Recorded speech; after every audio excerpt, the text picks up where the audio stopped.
With that one decided, we would start off with Chimchar, and it couldn't have been any more weak with a modest nature. Outstanding with incredible moves, but for a baby Pokemon with Scratch and Growl, yeah, it does not look great so far. I call it Boots, and also catch other Pokemon on the way before Jubilife. Starly at Lake Verity called Robin, Bidoof at Route 1, and the Singing Cricket on Route 2. We will be back here in a little bit for one more possible encounter, but for now, let's move on to our first wall, our rival, in which I called after my brother. Go follow him on Twitch, by the way, if you like hardcore Minecraft. To keep Boots for the first gym, I beat up Starly to get it out the way, and then send out Bidoof and also my Starly. As it growls at me, I growl back, making it a little bit easier to defeat my rival. This battle took a while, but we managed to win quite easily. But after this point, things would start to get a little bit more rough. I caught another Starly, beat the trainers quite easily on Route 203 and inside Augsburg Gate, including catching Zubat. I was in no shape to fight the gym, with no decent Pokemon against rock type moves and with no TMs available other than Rock Smash. I knew I was not going to be in for a good time. No matter, as we were sent on a wild goose chase in the mines to find Rock and getting chased by rocks anyway. But I mean, I caught him a chop in the process on 207, so that's pretty cool. Kricketot also evolved to Kricketune, which is quite helpless at this point. One of the trainers did kill our beaver friend, so into the dead box it goes until I get the badge, which is when I can trade. I decided to take on the gym and take a risk with my underleveling. First up was Geodude against Boots. With Power Up Punch learned, now this was going to be a lot easier. However, I had to be really careful with the defense disadvantage. Onyx is however one tough cookie as it takes out Boots with 2 rock throws. Nevertheless, Machop takes revenge with a low kick, instantly putting the snake to rest. His final Pokemon Cranidos shares the same fate with 2 revenge strikes, knocking the dinosaur out. With our first badge now secured, we can officially start the challenge, featuring a Japanese Shellos, Turtwig, Riolu, and Peter the Psyduck, 2 Starly, and a Shinx. You all should be thankful as I deleted my own save just for this challenge, as I don't intend on buying another subscription. The next gym is grass, so again my confidence is knocked down for this part. But I didn't realise just how hard this was going to be until this happened. Yep. My Pokemon started to disobey me. Okay, I knew this was my favourite Pokemon series, but the levels were going to slow me down if anything. This is going to get tough. First things first though, I catch some more Pokemon in areas I haven't been yet. In this case, Magikarp in Sandgem Town 219. This is more so a post-game browse, so I may as well take it. And another Beaver on 204. In addition, one more Zubat on the Ravaged Path. As I was close to Jubilife City, I traded for Wooper, Bronzor, and my favourite Pokemon, which I was super gassed for.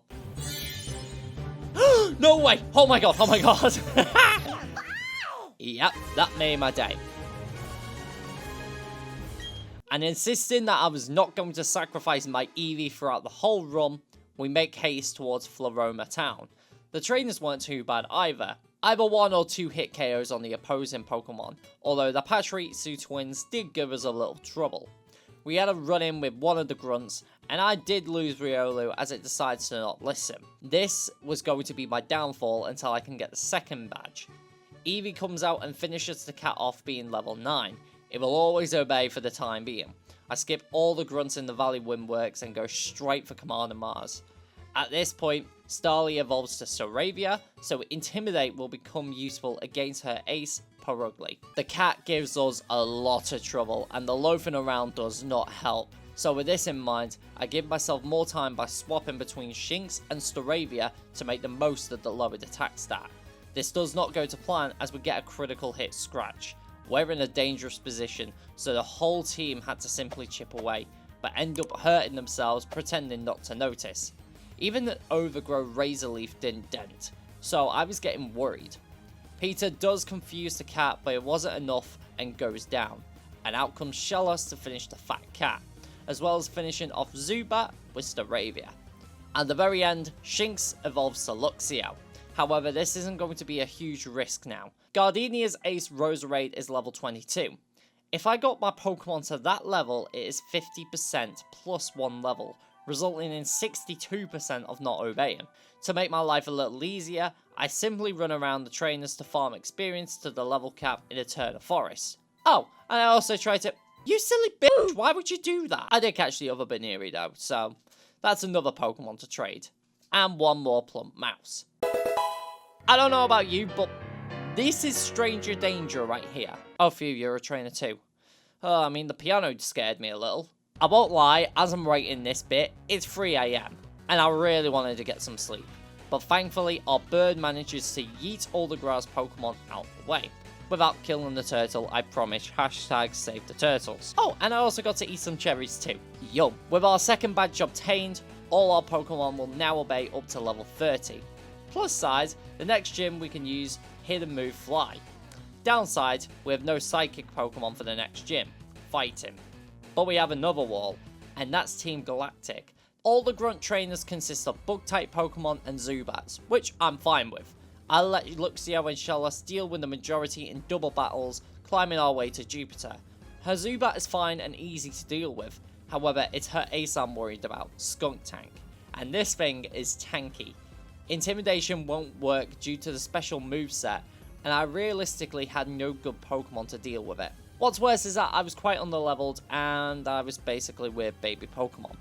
This is one evolved Skunk that killed my Luxio and dealt massive damage. I'm pretty nervous further on into the game where I still may potentially have first route Pokemon. With that said, it's onwards and upwards to Heart Home City and team grinding. On the way I managed to catch Kricketune and another Bronzor. Let's hope our trades are good upon returning to Jubilife. Oh, and a homeless man gave me an egg, which hatched to happening. And yes, it was technically an encounter in Heart Home City, so I'm counting that. I hung fire on trading and went straight for the next gym in Veilstone. Here we could also get some TMs which will be much needed later on. Along the way we caught a Staravia on Route 209, a Zubat in the Lost Tower, an Unknown in the Solaceum Ruins, and Ponyta on Route 210.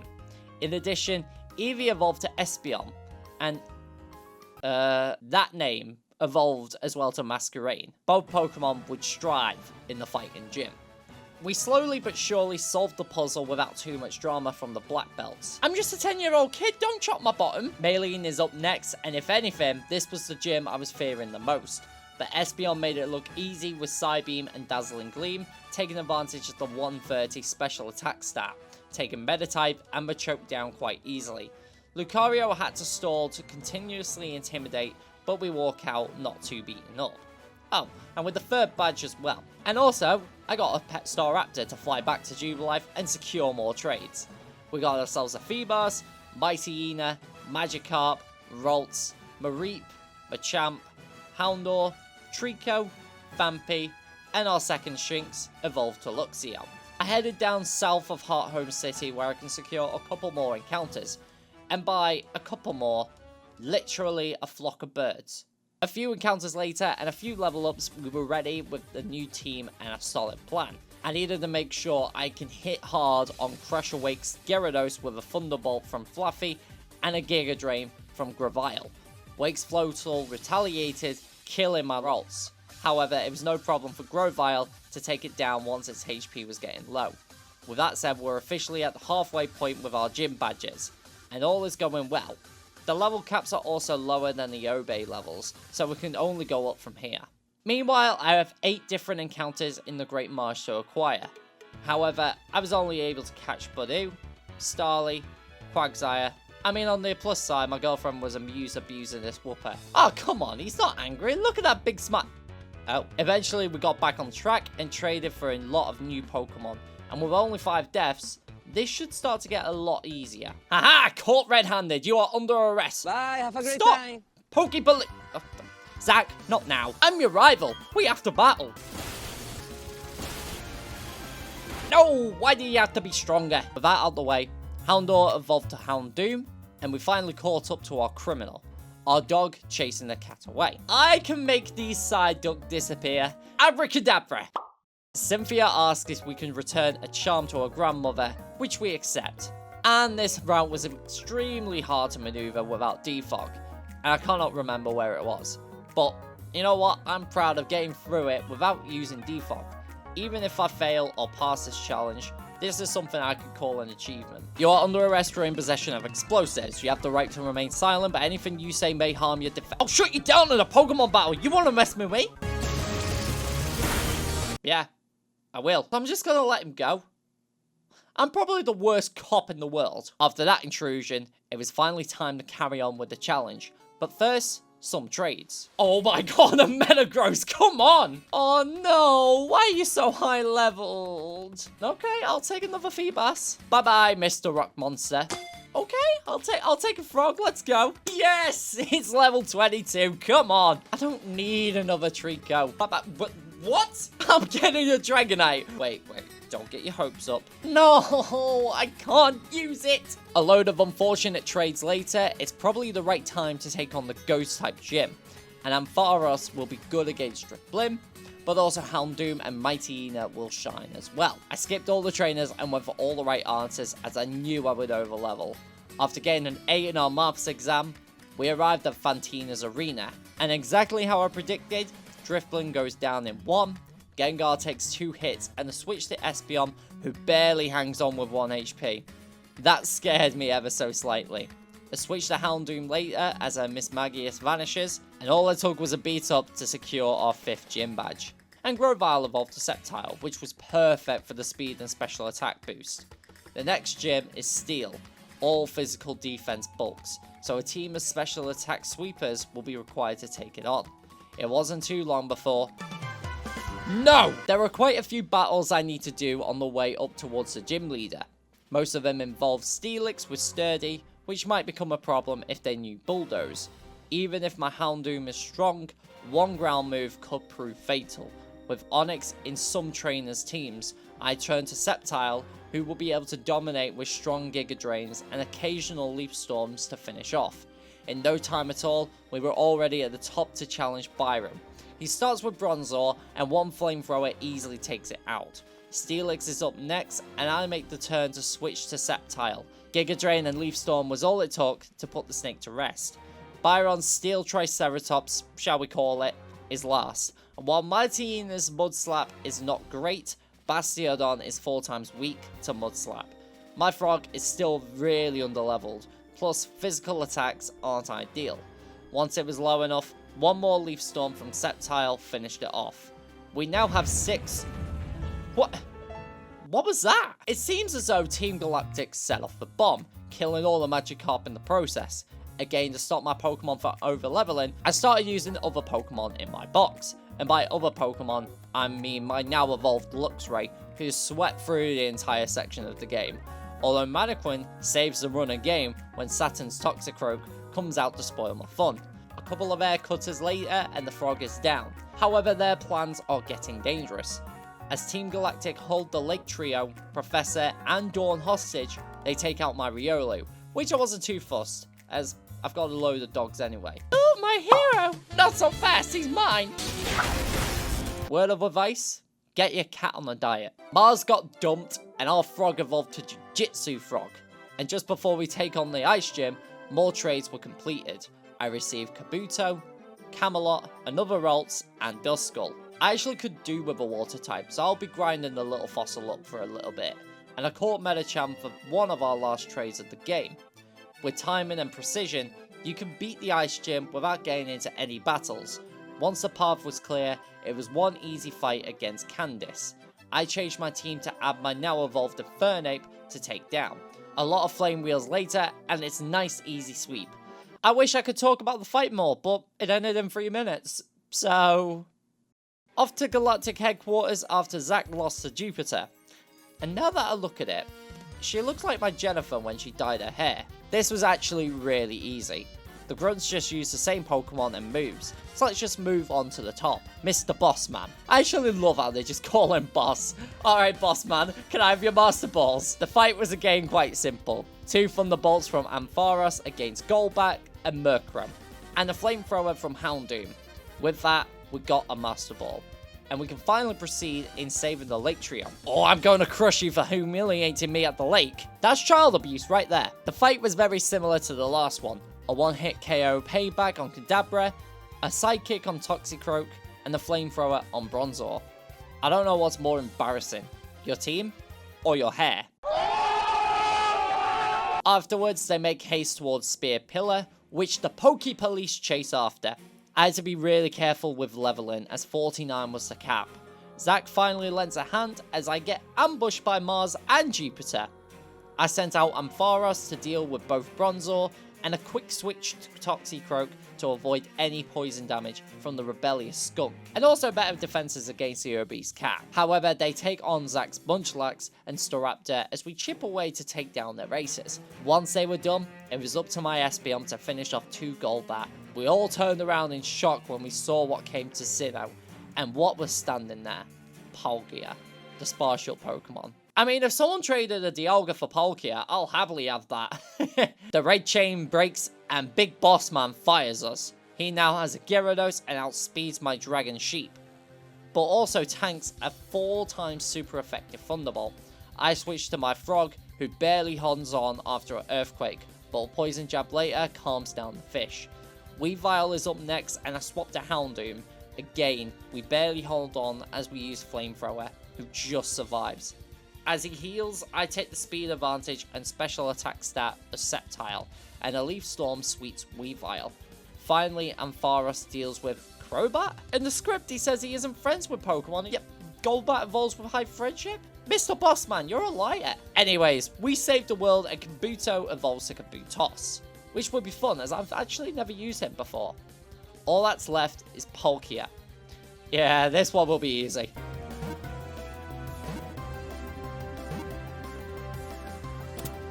But the commanders and Cyrus are rested. Our final trade counter is... What? No! Yeah, I lost Floatzel. I think our team is strong enough against the electric gym anyways. In one look, Volkner is cured from depression and his spark to battle returns. He sends out a Raichu and instantly returns with Volt Switch, sending out Amber Pom. He wastes his potion as a sidekick and a swift take down the monkey. I send out Ampharos, expecting Volt Switch into Octillery. One Thunderbolt later takes the octopus down. Raichu is out for round 3 and remains in position for 2 serves. I switch out to avoid the death, and Jujitsu Frog returns to finish with Poison Jab, or at least tries to, seeing as Raichu switches again. But his Luxray gets poisoned, and I send out mine for intimidation and also chipping damage. We hang on with 4 HP, and our Frog is back out to finish. Luxray goes down to poison damage, and one more Drain Punch seals the deal. With that said, we have completed the gym challenge. But, can we complete the Pokemon League? I commence our final trade. Oh, the Wondertrade system didn't like it, so our final trade was actually with my brother. Enjoy Palkia. I skipped the encounters for Victory Road, as I just wanted this challenge done at this point, so I can release it on time. I Wonder-traded the floats my brother gave me, and I got a Blastoise, and decided on a final team, which I think could defeat the game. Any final guesses? Comment down below. Also, I have a Discord server down below in the description, where you can also join and hang out. It's still pretty new and small, but if you'd like a relaxing place to chill out, come join. And with that said, let's get on to the first member, Aaron and his Bug-type Pokemon. His Dustox starts the fight with Toxic, which is a big disadvantage, but we outspeed the second turn and Dustox goes down to 2 Flamethrowers. Heracross is out next. He goes with Flame Orb Earthquake, which dents out Espeon, but retaliate with Sidekick, knocking it out. Once one major threat is out the way, one more Flamethrower for Beautifly, and a Stone Edge with Donphan against Vespiquen. Aaron's ace is Drapion, outspeeds with an Earthquake, but isn't enough, and we secure our first win with a critical hit super effective Earthquake. That was a lot easier than I thought. Bertha was also very easy to deal with her ground type Pokemon. One Sceptile and Giga Drain was all I was needed to beat the next fight. Taking out Quagsire in 1, Rindoberry Wishcash in 2, a Quick Attack and Giga Drain on a sturdy Golem, and Giga Drain and Leaf Storm on Hippowdon, which was the only threat knowing Ice Fang. Flint was next up. And I don't know why a fire member was involved with a game that had so few fire types. Rapidash with Hypnosis was troublesome, but we eventually took it down with our shell cannons. Next up was Steelix, and one critical hit Flamethrower knocks it down. Lopunny is a little dangerous with high jump kick, but Toxicroak just barely misses the knockout with the burn. However, this worked in our favour as I didn't want any further stalls. We eventually poison the bunny, and one more Drain Punch wins the round. He goes off and wastes a Strength Sap on my Espeon, and a Shadow Ball later. What? No! We hang on after Infernape's Iron Fist Fire Punch, but the Shadow Ball and Psychic was enough to put the ape to rest. Seeing as Drifblim is the staller of his team, we were able to win this without a problem, and a critical hit Shadow Ball secures the match. Lucian is the last member and the Psychic type. I have the type advantage, but his Pokemon stall and are high in special defense. I needed the physical sweeper and I just didn't have one good for Psychics. But no Reflect goes up, meaning a couple of Fire Fangs later and our Houndoom hangs on. Donphan finishes Girafarig with Earthquake and also with Medicham. Sceptile comes out against Alakazam just to cover my injured Pokemon, and a team effort with Blastoise and Houndoom to slowly but surely finish off the Trick Room Bronzong. With this in mind, we have beaten the Elite Four, but there is only the champion left. At this point, I did not mind sacrificing Pokemon. Oh, now I know why the piano scared me. This is it. I send Blastoise against Spiritomb. I didn't really need our beloved Gen 1 starter, it was chip away damage. Oh, well never mind then. Sceptile comes out to deal with Gastrodon and a Giga Drain to recover lost HP. Roserade is next and I send out our Hell Doggy. The Sludge Bomb hits hard, but we couldn't outspeed and our dog unfortunately goes back to hell. A quick attack from Sceptile finishes it off at least. Milotic is up now and I was hoping Giga Drain would do bits, but we couldn't get it down to half health. So one Leaf Storm, oh dear. Sceptile goes down, but not without Flame Orb damage finishing off Milotic either. Sceptile at this point has done its job as well as Houndoom, and Espeon takes Spiritomb out with 2 Dazzling Gleams. It's dog against frog now. Lucario does big damage and after a Drain Punch, we dent hard. Unfortunately, it's not enough and our Poison Frog falls. It takes the life of our Espeon too, and our Steel Elephant takes over and finishes Lucario. I'm surprised he didn't go for the set and instantly sweep. One more Pokemon, Garchomp, and the Swords Dance setup is scary to see. But I used the sturdy opportunity of Donphan and our incredible attack stat to work. No! Oh no!